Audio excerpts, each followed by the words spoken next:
A'udzu billahi minasyaitonir rajim. Bismillahirrahmanirrahim. Allahumma shalli ala Muhammad wa ali Muhammad. Assalamu alayka ya Rasulullah. Assalamu alayka ya Habiballah. Assalamu alayka ya Nabiyallah. Assalamu alaikum ya immatal ma'sumin wa rahmatullahi ta'ala wa barakatuh. Wa aqulu lakum jami'an assalamu alaikum warahmatullahi wabarakatuh. Puji syukur kehadirat Allah Subhanahu wa taala yang mana Allah Subhanahu wa taala telah memberikan kita beribu-ribu macam nikmat yang begitu besar yang diberikan kepada kita semua, yang mana dengan nikmatnya kita alhamdulillah dapat bernafas sampai detik ini, diberikan kesempatan hingga hari ke-21 Ramadan ini, yang mana hari ke-21 Ramadan adalah hari di mana Imam Ali alaihissalam itu menahan rasa sakit tebasan pedang racun Abdurrahman bin Muljam, dan pada hari ke-21 Ramadan ini juga disebut dengan malam Lailatul Qadar. Nah, Fakir di sini tidak ingin menjelaskan mengenai secara rinci dan detail tentang bagaimana terbunuhnya Imam Ali alaihissalam, melainkan Al-Fakir di sini ingin menjelaskan tentang apa itu Lailatul Qadar. Sebelum masuk kepada apa itu Lailatul Qadar, kita masuk dulu kepada apa itu Qadar. Nah, di sini ada 3 pendapat tentang kata Qadar. Yang pertama, Al-Qadar itu dimaknai dengan agung dan mulia. Yang mana alasannya mengapa dikatakan seperti itu? Karena malam ini adalah malam yang bersifat agung dan mulia, yang mana malam ini penuh dengan kemuliaan dan keagungan. Itu pendapat yang pertama. Pendapat yang kedua, Qadar dimaknai sebagai penuh atau sesak, yang mana kita ketahui bahwa Lailatul Qadar adalah malam di mana para malaikat turun ke bumi, yang mana menyebabkan bumi ini menjadi penuh sehingga sesak sekali bumi dengan kehadiran banyaknya malaikat gitu. Dan yang pendapat yang ketiga, Al-Qadar dimaknai sebagai penetapan atau penakdiran, yang mana segala persoalan yang penuh hikmah itu dipisahkan atau dibuat menjadi jelas. Dan ini tertera dalam surat Ad-Dukhan ayat 5 yang berbunyi A'udzubillahi minasyaitonirrajim fiha yufraku kullu amrin hakim. Dan pada malam itu dijelaskan, atau pada malam yang penuh hikmah itu dijelaskan segala perkara-perkara. Nah, sekarang kita masuk kepada apa itu Lailatul Qadar. Kita ketahui bahwa Lailatul Qadar adalah malam di mana diturunkannya sebuah mukjizat terbesar. Malam diturunkannya mukjizat terbesar berupa mukjizat Nabi Muhammad SAW, yaitu Al-Quranul Karim, yang mana kita beriman kepadanya, yaitu kepada Al-Quran.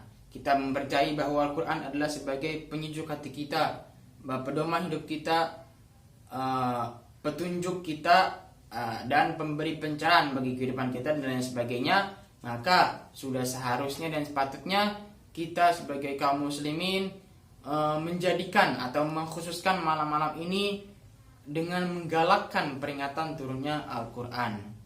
Nah, karena Lailatul Qadar itu disebut juga sebagai malam turunnya Al-Quran, maka Lailatul Qadar itu dikenal dengan Idul Quran.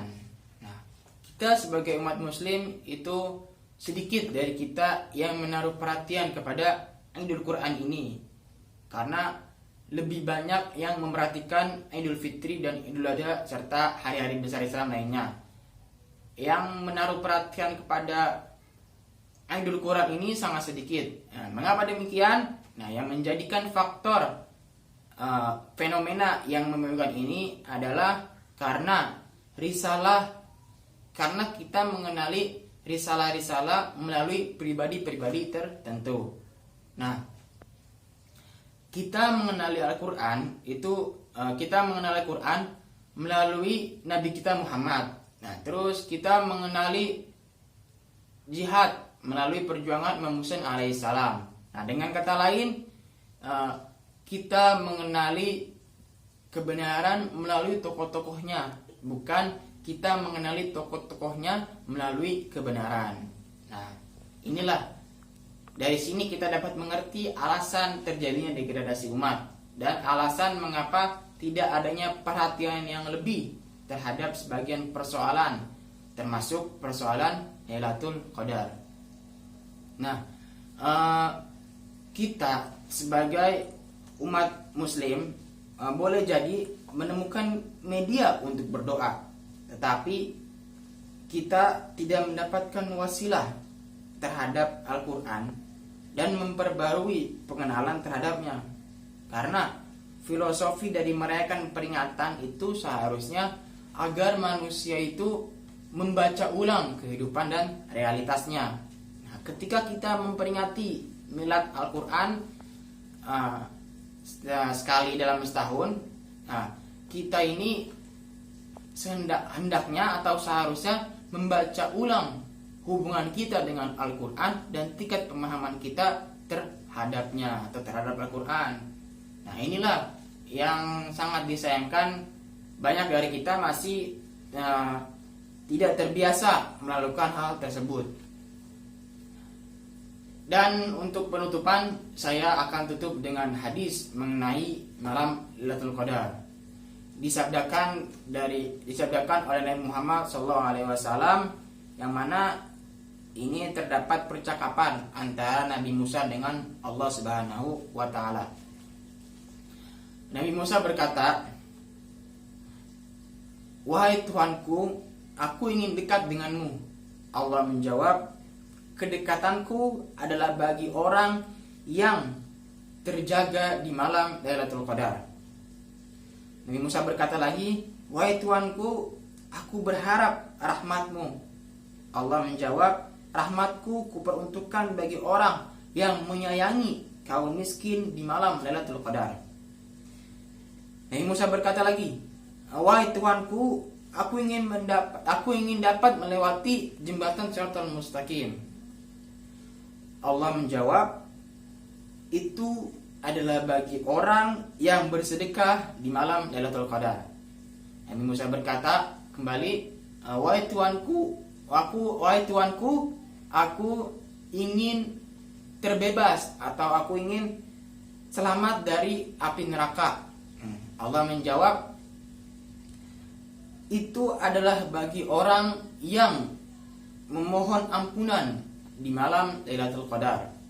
Dan yang terakhir, Nabi Musa berkata, "Wahai Tuanku, aku mengharap ridhamu." Allah menjawab, "Ridhoku kuperuntukkan bagi orang yang mengerjakan sholat 2 rakaat di malam Lailatul Qadar." Nah, itulah dari percakapan Nabi Musa dengan Allah SWT, kita mengetahui betapa mulianya, betapa agungnya malam Lailatul Qadar. Oleh karena itu, kita sebagai umat muslim, khususnya kita sebagai Hauzawiyun, hendaknya bagi kita memanfaatkan dan tidak menyia-nyiakan malam-malam ini, yaitu malam Lailatul Qadar. Karena kita sebagai mukmin tidak dibenarkan untuk menyia-nyiakan malam ini.